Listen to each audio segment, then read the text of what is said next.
天气的问题，今年第一天虽讲是寒流的天气，气象局呢继续咧发布低温的特报，不过寒流威力开始有减弱啊，相信乡亲感受得到。日时温度有回升，明仔载全台湾各地会明显会较受热，南部的高温有可能到27度。以毋过嘛，说咧日夜温差，就是明日的温差会较大，这点提醒乡亲一定要注意。整个连续的假期呢，拢是大冷天气，不过后礼拜四为后礼拜四开始，又有一波冷空气的落南，强度可能会达到这大陆冷气团的顶级，提醒乡亲依然爱穿好袖。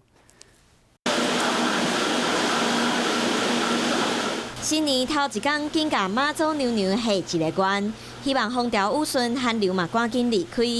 看年经过啊，虽然元旦透早上低温出现伫新北市双溪8度半，新北市淡水9度8，嘛对新竹以南的地区发布平地10度以下黄色灯号。不过日时寒流的威力会较弱，1月2号开始温度嘛开始较回。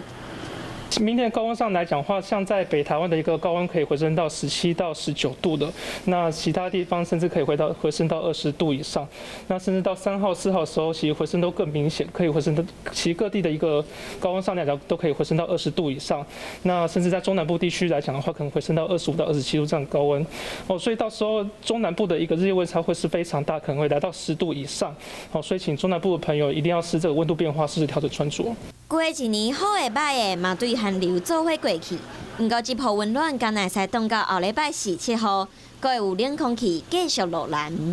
7号的时候呢，有一股更强的冷空气会南下，那这一波预计会有可能会来到大陆冷气团的一个等级，那所以到时候在天气上来讲，也会逐渐转冷的一个趋势哦。不过在雨区上来讲，还是没有太大的变动，但是在北部跟东部地区还是有些局部短暂雨。